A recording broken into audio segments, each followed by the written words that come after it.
So to understand istikhara conceptually, what is Salaat al-Istikhara? So Salatul Istikhara, I can explain best to you what istikhara is by explaining to you what istikhara is not. You know, as they say in Arabic, تُعْرَفُ الْأَشْيَاءُ بِأَضْدَادِهَا. Sometimes the best way to get to know something is to know the opposite of it.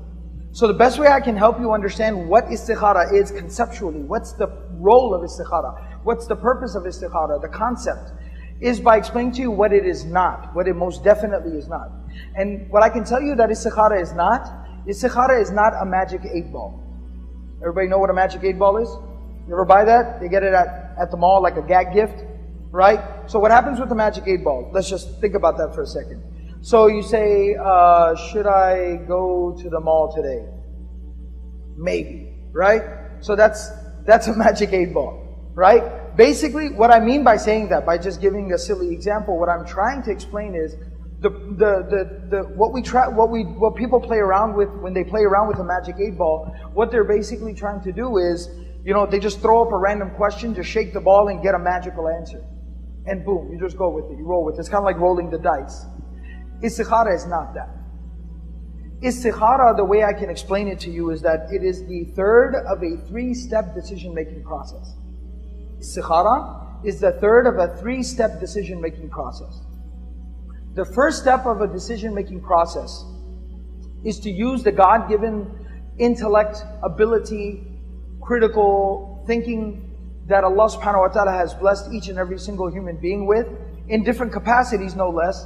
But nevertheless, Allah has granted every single human being the ability to be able to take factors into consideration, weigh different options, think about it, ponder on it, you know, reflect on it, contemplate it, and process.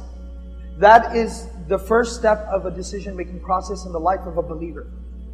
That he first uses this aql, this intelligence, this ability to think that Allah has granted him. And there's a reason why Allah subhanahu wa ta'ala emphasizes the aql, ulul albab, and these types of things in the Quran, because this is from the greatest of Allah subhanahu wa ta'ala's blessings. So that's the first step of a decision-making process. Take your circumstances into consideration, look at the options available to you, and then sit down and think and try to figure out, do some research, and try to come to somewhat of a conclusion. At least try to narrow your options and come to somewhat of a conclusion and decision. That's number one. The second step of a decision-making process is istishara. It sounds kind of like it rhymes with istikhara, is because it comes from the same verb pattern, which basically is the Arabic word for seeking counsel, seeking advice, seeking counsel, seeking advice. Mashwara, right? It comes from that same word. So then the next step of the process is to then seek some counsel, seek some advice. And that really depends on what type of a decision you're trying to make. If you want to buy a car, so first you took a look at, did some research online, you maybe went a little car shopping, looked at a few cars, maybe test drove something, and you narrowed it down to about 3-4 different cars that you're thinking about.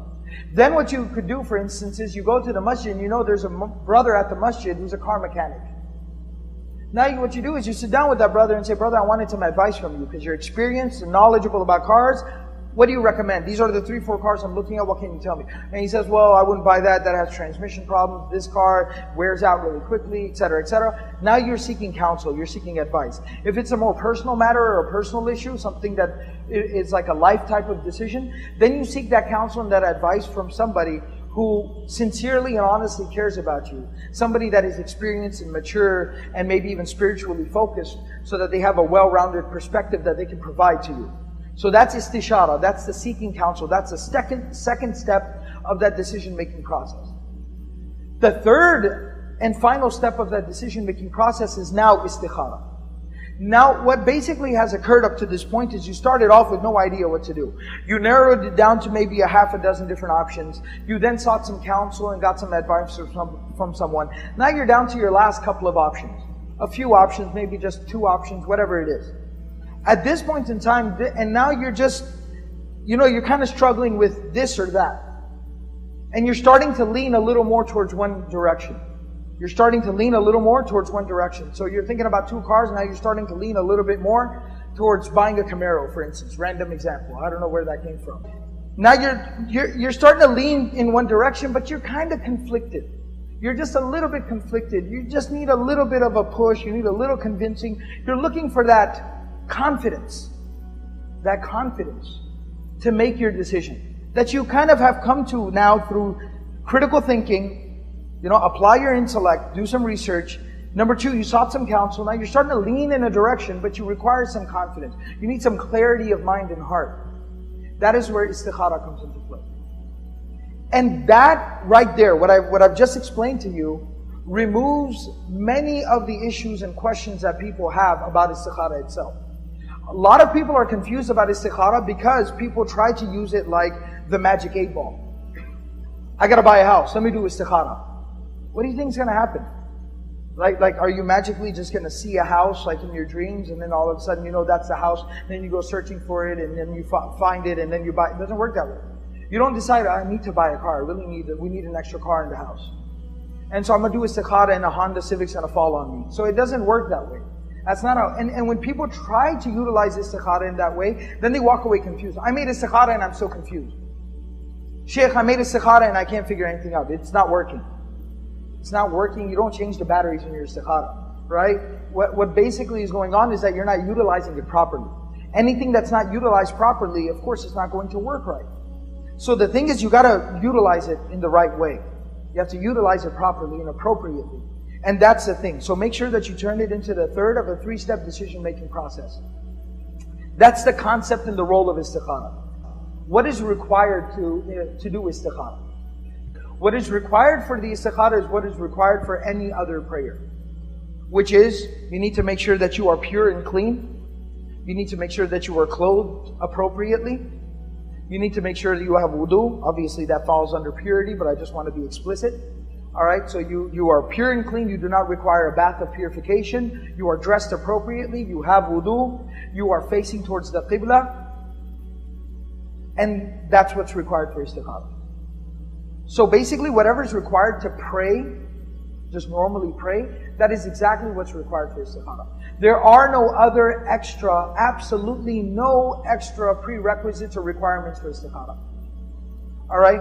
You don't have to pray it immediately before you go to sleep. Don't have to. You don't have to take a shower and then immediately pray istikhara. No, you need wudu to pray, you need wudu for istikhara. Istikhara is a prayer. Just like dhuhr is a prayer. Just like nafil would be a prayer. Alright? So, that's all you need. Anything extra that you might have ever heard, you might have ever come across, you might have assumed that is needed for istikhara, aside from what's required to pray. Wudu, dressed appropriately, obviously, you want to be clothed, that's common sense. Alright? Facing the qibla, Allahu Akbar, that's istikhara. That's it. The only thing I will add in here is that according to the opinion of the majority of the scholars, there are small differences of opinion. I'm basically going to go ahead and tell you what the majority of the scholars say, because in istikhara, in Salaat al-Istikhara, there's not like some very like major differences of opinion. There's a few minor opinions here and there that differ from the vast majority. I'm just going to go ahead and share the majority opinion, because it's an overwhelmingly majority opinion. And the overwhelmingly majority opinion is, the only thing you got to watch out for is, again, what you watch out for other prayers. And that is, make sure you don't pray istikhara at the times when prayer is forbidden. At the times when prayer is forbidden. And those are 3 basic times of the day. While the sun is rising, during the rising of the sun, when the sun is at its peak, at its zenith, alright, which literally lasts for a minute or so, a couple of minutes is playing it safe, and then the setting of the sun. Those 3 times of the day when we are told not to pray, that same, again, so it's the same requirements of salah, same requirements for istikhara. That's it. So that is the prerequisites of istikhara. Now, what is the procedure of istikhara?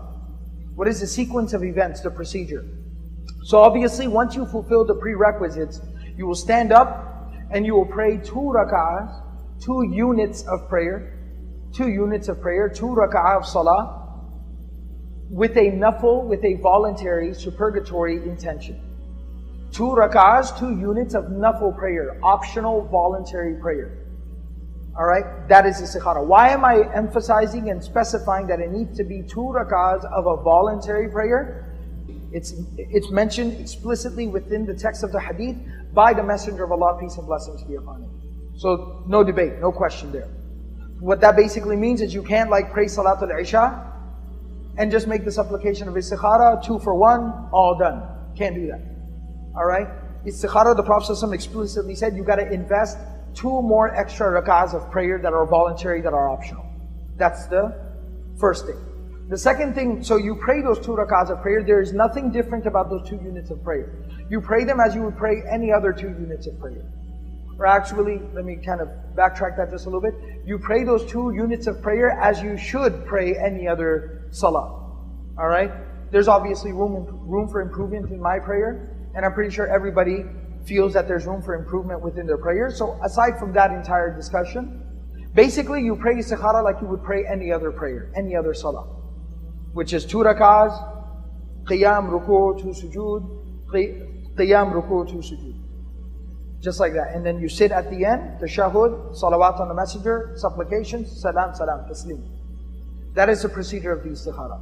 There's no extra special surah that should be recited here. There's nothing that's authentically narrated from the Prophet ﷺ that he would recite this in the first rak'ah and he would recite that in the second rak'ah. Nothing of that nature, nothing of that sort. You just recite 2, you pray 2 rak'ahs of prayer. Once you finish these 2 rak'ahs of prayer, which means Assalamu alaikum wa rahmatullah, Assalamu alaikum wa rahmatullah, taslim. You then at that time recite the exact supplication taught to us by the Prophet ﷺ in the Arabic language. You read it in Arabic.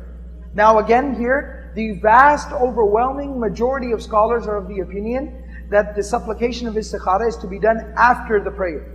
There are just a couple of opinions here and there where they say to do it before the taslim. However, the vast overwhelming majority, and again, if you analyze the text of the hadith, you'll see that the Prophet ﷺ mentions a word which makes it very clear that the supplication is meant to be after the prayer is complete.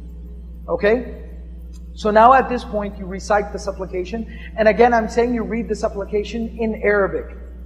You read it in Arabic. Why am I explicitly saying that? Again, the hadith very clearly mentions that fact. Now a question comes up here. What if I don't know, I don't have it memorized? Read it off of a piece of paper. Fuqaha have stated that very clearly. If somebody needs to read it off a piece of paper, that's okay. Read it out of the book, read it off a piece of paper, photocopy it, do what you got to do. But nevertheless, read the actual Arabic of the supplication. Don't kind of read the summarized English translation and say, I'm going to paraphrase and do it on my own. No. When we read the text of the hadith, you'll see the Prophet ﷺ explicitly said, read it as I've taught it to you. Alright? So that's the next thing. The other thing, and I'd like to go ahead and state this because just in case anybody is watching the video or is listening to the lecture, then what if somebody can't read Arabic? Somebody doesn't yet have the ability to read Arabic. Inshallah, they're learning how to read Arabic.